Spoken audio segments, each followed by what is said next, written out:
Hi, everyone. I'm very excited. I have Reuben Kamp from Darkhorse Tech Incorporated joining me today. Hi, Reuben. Hey Candace, how you doing? I'm well. Thank you so much for being here. I know that you're probably extremely busy right now, just as every IT company in the world should be as well. And the reason why I say that is because it was announced quite some time ago, and everybody should be aware that Windows 7 support is ending January 14th of 2020, which is right around the corner. But before we get into that hot topic, why don't you tell us a little bit about your background and when you started your company? Yeah, absolutely. So I am the product of a dentist. My dad he's 67, just sold his practice, but I grew up kind of in this realm, and I went to the University of North Carolina. It's Uh-huh. behind me right there. I thought I wanted to be a dentist. Decided, nah, that's not really for me. And I've been, as you can see, I am full tech. Like this is just through and through. Can't hide it. I try not to hide it. I'm on the phone all day. You got to have something like this. Yeah. Um, and so I actually, after I graduated college with a biochem degree, I went and got a job working for Benco. And for several years was their lead installer of all the digital X-ray equipment, computer networks, kind of in the Northeast region here. And as many of us have had in the past, have had disagreements with their manager, and to the best way forward, put me in that category because that was enough to get my butt in gear to go ahead and push out on my own. That was back in 2013, and I had about 15 clients at that point. We are at just north of 500 dental offices that we Nice. support in 46 states, and it's crazy. This year's been absolutely insane because of the deadline, and everyone's waiting till the last moment, of course, which is Uh-huh. predictable. But yeah, I couldn't be happier with our reputation out there in the industry and how this has really shaped up in the last almost 7 years. That's great. I did not know that your dad was a dentist and you work for Yeah. Benko. Okay. Well, you are in New York, is that correct? Yes. Okay, and so you have, like you said, and you're in 46 states helping dentists all over the country. Um, Mhm. do you do, well, on-site or just remote access? We do both. So, we started just in central New York, and in terms of an on-site presence, we've expanded to uh, in the Northeast, Massachusetts, New Jersey, Pennsylvania, Virginia, Maryland. Recently, a couple months ago, we just added North Carolina, and then we've Mhm. also had Texas, kind of Dallas, Houston, Austin, that whole market as on-site resources. But then, if you are in a market outside of that, that is a remote. That was a remote, say, agreement. Mhm. Right, but that's awesome because I know a lot of times there are a couple times where remote access to fix the problem can't be done and it needs to be on site. So That's right. that's good that you've expanded. Um, Yeah, yeah, and yeah. you're We getting try bigger to and build bigger. systems Uh-huh. that are, for example, our backup system is also a failover system, right? So Hmm. if we didn't design that properly and your server went down, Yes. it could be a problem. So we kind of designed our system to be, if your server goes down, our backup system will boot up and you're back up and running in Yeah. under. It takes about 5 minutes. We say 10, just to give us Uh-huh. a little bit of buffer room. But then we can just repair the server on like while the office is not like freaking out and actually down. Like, so Yes. small Yes. things like that make a big difference when you're supporting someone because we go all the way out to Hawaii, right? So Wow. um, Uh-huh. on-site resources there are a bit scarce. Yes, I can imagine. But you're right. I mean, the computers, I'm an efficiency coach and do a system implementation, and it's hard to be efficient when your computer is slow as molasses and needs needs help or replacement. So glad that I work with you people. Um, okay, so let's dive in to Windows 7 support ending. I want to ask you, what does that mean for dental practices and how does it directly affect them? Well, as you know, HIPAA is a different set of laws, right? So healthcare Mhm. with dentistry Uh-huh. follows a different set of circumstances for how we need to protect and secure our computer systems, right? Different than, locally we work for Ithaca Bakery, right? Ithaca Beer Company in the hometown I am here. They're not worrying about HIPAA, right? They might be worrying about PCI, right? They're doing a bunch of credit card transactions and all that. But we need to worry about HIPAA because we're in the healthcare field. And yeah, so I'll pass it back to you to ask some direct questions about what that means. Okay, so when there's no longer Windows 7 support, why does that make them it sounds like you're saying that they will not be compliant if they don't upgrade to Windows 10. Is that correct? Yeah, so I mean, HIPAA really, we're thinking about everything being updated and secure. So, right, so if we leave a system that is not changing over time, getting updates, that is inherently an insecure device, right? So what has happened is Windows historically has been releasing updates, multiple times a month. We call it Patch Tuesday, right? Patch Tuesday comes out, and all the bugs that would allow a hacker to get into your system are being patched. What's happening in January is that flow of updates is shutting off, meaning there's no way for a small provider like a dental office or even a multi-site DSO to keep their systems up to date, because Microsoft is just not making them. Now, the one time I saw this was with Windows XP. The U.S. Navy paid them millions and millions, hundreds of millions of dollars to keep that going. But we're not playing with that kind of money here as small business owners. We wish. So it's a hard cutoff line, and it does apply also to Windows Server 2008. Those are the same kernel, Windows 7 and Server 2008. Okay, good to know. I did not know that. Yeah, right, because there was Windows 8. So if a doctor says, well, it's okay, my computers will still work, I don't really need to upgrade, what's the worst that can happen? The doom and gloom. Yeah, I try not to. If you ever talk to me or have talked to me, you'll never hear doom and gloom in my sales pitch about our company. But straight up, you will not be HIPAA compliant after that date. So the most common scenario you're going to run into, it's going to be very rare that someone randomly walks into your office and audits you, right? That's not really how this happens. What happens is data is, let's say you have a unsecure system because you're still running Windows 7, or let's say you're still running Windows XP, and someone gets in from the outside and takes your entire patient database and social security numbers and posts them out there. That's about the worst thing that can happen. Okay. Because when that happens, we see a 40% of businesses just go out of business right then, and those numbers are specific to dental. If you lose the confidence in your patients, you'll probably go out of business, fast or slow, but it's going to happen. So it's just, Black Friday's up. There's plenty of computer deals out there. You don't have to buy from your IT company unless they're sticklers, but just do the bare minimum. Get those computers updated, or get a plan in motion. That's the other thing. If a breach were to happen, HIPAA, the HIPAA police, the OCR, we're gonna call these guys, they're gonna be much more lenient if you had a plan in place, rather than you're just like the doctor that's like, it's not gonna happen to me, which we call grossly negligent. Meaning you did not plan for it, you did not care, and you're just gonna get slaughtered. Right, because correct me if I'm wrong, if there is a breach, you have to notify all the patients. That's right. Yeah, within 60 days. They give you a nice 2-month period to get your, SHIT together and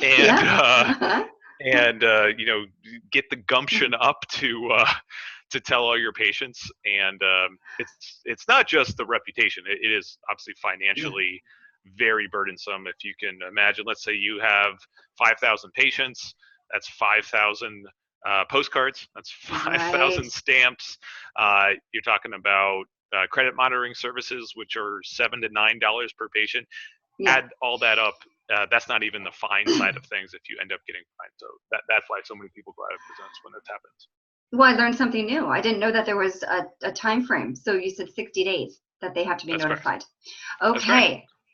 And one other distinction, if there are, it's a 500 record kind of distinction here. If you're below 500, you have one set of reporting rules. If you're above 500 records, so it usually means it's usually one or all is what we usually see when we get brought in to consult with agent, offices that are going through this mess. So in the all side, not only do you have to do that, you also have to post publicly on the internet that this happened. On top of just directly notifying, which is great when someone can Google and see that. Right. I remember when it happened to like Target, where they had compromised and they had to announce to the world. Yeah. Yeah, and we still shop at Target. I know. Okay, so one other question for you. So let's say an office doesn't upgrade their computers, and then something goes wrong or down, there's no support. So they call their IT company, and can the IT company fix it at that point? I guess let's dive deeper into the scenario. When you say something goes down, like, so you have a Windows 7 computer in place, and you want your IT company to fix because ransomware got in because you didn't do it. Yeah, let's say ransomware. Sure. Well, because you did not upgrade those computers, your IT company has no liability whatsoever. Oh, right. Okay? Right. I should say, as long as they gave you a quote to do the work and told you that this is what you had to do, you are completely liable for whatever happens financially. Like right now, like think about an office that we do backups and firewall, and we keep the computers up to date, and there's antivirus on everything. If something got through that is 100% on us, right?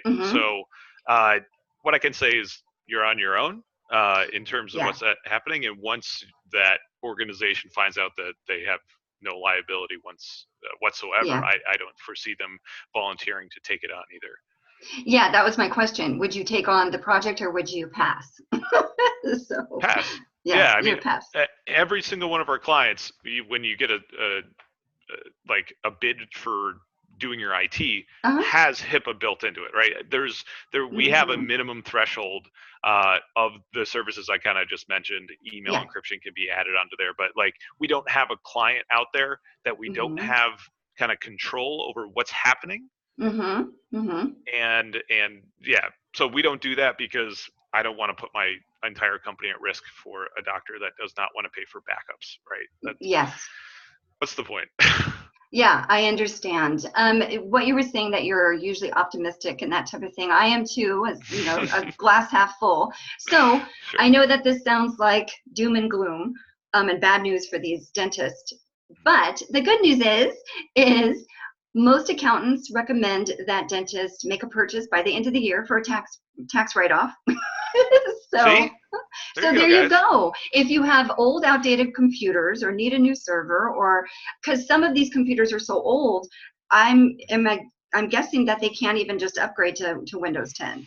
If they're really old and not enough memory or that type of thing. Believe me, I'm not. That's right. Yeah, our kind of dividing line for works, because Windows 7 can be upgraded to Windows 10, our kind of cutoff line is 5 years old, right? At that point, we need to replace the computer regardless. Don't upgrade it. The servers do need to be outright replaced. There is no straight upgrade path. So if you're running server 2008, that thing is like 10 years old at this point. Like you got your money's worth out of it. Move on. Suck it up and buy a new server. Yeah. Okay. So that's a good thing. So if they need to buy new computers, they'll have brand new computers, they'll be HIPAA compliant, and they'll have a tax write-off. And they'll have a tax write-off. I can tell you, most of our offices, because we're really busy right now, because again, as I mentioned earlier, everyone's doing it right now. Hey, we're closed on Christmas. Do you want to work that day? Maybe Saturday. People will ask anything. It's unbelievable. But usually it's a mixture. We don't have a lot of offices that have like all the computers. They're all bought at the same time and everything. And so it's usually like we're replacing a couple, we're upgrading a couple, and maybe doing the server or not. Right. Any last words? Listen, trust the people that you hired to give you good advice, and follow that advice. That's all I can say from, running a business where, we're dealing with security and we're really, really busy and we're trying to take care of everyone, is hire good people, and then trust them Right. and let them do what they're meant to do. I think Yeah. when we see issues is when that is not followed, right? Either you don't Yes. trust people, and that's what we're looking for in a relationship, right? Is for a doctor to hire us and be like, all right, check that off my list. I don't have to mentally think about that. These guys have my back. Right. I go in and I do a practice evaluation, and then I give them a report of all of my findings and my recommendations and the priorities. My recent Yeah. client, the very first priority I said is your equipment and your computers. And they're like, okay. So they trusted me, and we started looking into IT guys, but guess what? We didn't do it in time, and their firewall was no longer compatible with their company that was sending their claims electronically. And so, Yeah. and unfortunately, she's a big Denical provider. And so even if we switch to a different company that we can send the electronic claim forms, with Denical you can't. So the poor girls at the front desk are manually filling out the claim forms for Denical until the new firewall is installed. Oh my God. Yeah. Whew. So I was surprised. I'm like, wow, I really caught that one. I didn't think it was going to be, such a ticking time bomb, but it apparently it was. So yeah, it's We got important. 2 months. As Nick, our COO, says all the time, buckle up, Buttercup. I like that. It's just like these last 2 months are we're going to be napping a lot next year. I know that much. Yes, you'll have to go like a bear in hibernation after this is over and catch up on some sleep.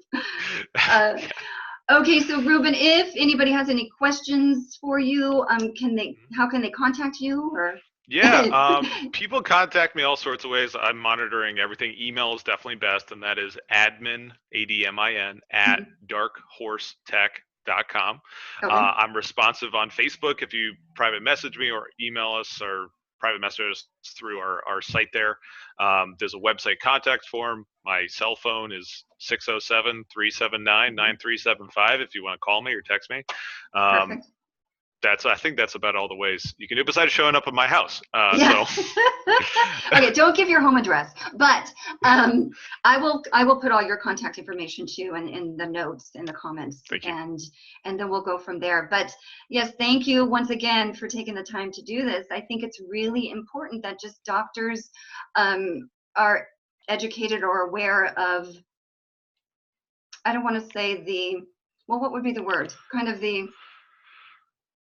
consequences. The consequences. It's the consequences. It's important that you don't hire people that just tell you things you want to hear. Like I'm just like that guy who's like, yes, you need to do this. I'm not going to let you put yourself in a compromising situation because it's a hard conversation to have, or you don't want to deliver bad news. And this is customer service. Like the dentists are the same way, right? You're delivering treatment plans or bad news to the patient about how much money they potentially would have to spend to fix this problem. So yeah, I don't just say it. Say it as I just want them to know the consequences. Yeah, if they do or do not do this. So, but once again, thank you so much for being here this morning. I know Absolutely, I'll let you get to your busy day. Yeah. But try and have a good weekend. It was Friday. Thank you. Thank you so much for having me on, Candace. All right, no problem. You take care. Talk to you soon. All right. All right, bye-bye. Bye now.